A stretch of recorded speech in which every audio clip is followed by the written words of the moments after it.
All right, hello, welcome back, everybody. PayPal and Patreon are down below for anybody who wants to support me. Only do so if you actually can. And apologies for any audio glitches. My mic is starting to have problems after about 8 years. So, really quick video here looking at Tunisia, a country that, as the title implies, might actually just straight up run out of water. There have been several areas around the world that have been in not just droughts, but essentially we'll call them rain vacuums for quite a number of years now.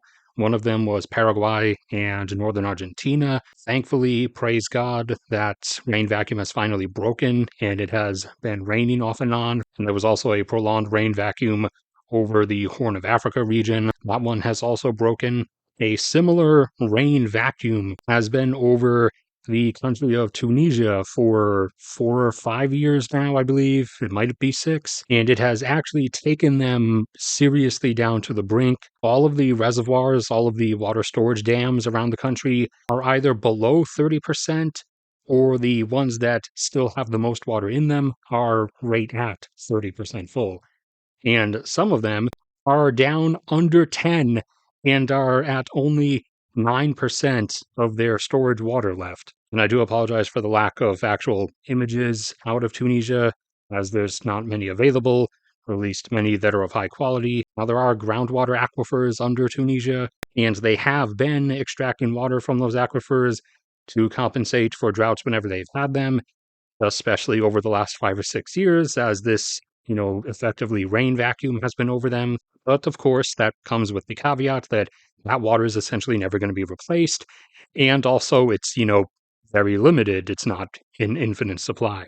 And on top of that, they've lost effectively roughly half of that groundwater supply because half of their groundwater has become salinated from saltwater intrusion from the Mediterranean over just the last 30 years or so. And not because of sea level rise in their case, as is what's happening to the groundwater in Bangladesh, but in Tunisia's case, it's actually happening mostly because of negative pressure, as they have to use and extract so much of the groundwater to compensate for the rain vacuum for the drought that they're in, that is creating enough of a pressure gradient in the water permeable rock layers facing the Mediterranean that salt water from the sea is actually being pulled along that gradient through the permeable layers and intruding into the groundwater aquifers. And because people always bring it up, desalination does exist, yes. However, it's not really this magnificent solution to anything because it's expensive and it's particularly energy intensive. The working rate is usually about 1 gigawatt of constantly supplied power required to run a desalination plant to provide the water needs of about 3 million people or so. And Tunisia has a population of about 12 million. So to supply just the people, because that workout equation does not include the enormous amount of water required for agriculture, especially required for agriculture in a desert. So just to supply the people's water needs of Tunisia, about 12 million, that is, 12 divided by 3, so 4. That is 4 gigawatts of extra power generation that Tunisia would have to pay to construct and also, build the desalination plants along with it. And Tunisia itself, the whole country, has a rough electricity demand level of only about 5.5 gigawatts. So the total power generation capacity is around 6.5. So even that alone would require them building an additional 2/3 worth of their entire power generation network. And then if you also wanted to supply all the needs for agriculture via desalination, then the amount of water in Tunisia's case required for their agriculture would work out to needing another 9 gigawatts and thus equivalent desalination.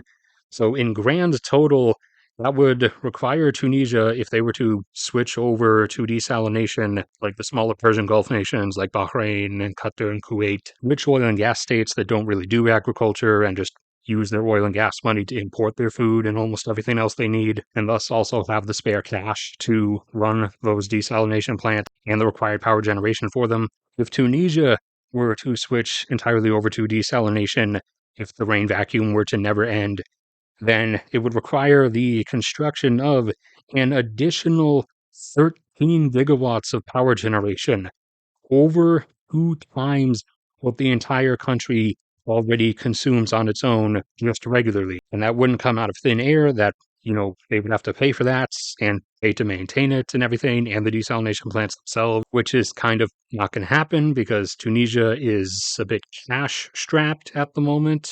So overall, the situation in Tunisia is just not good.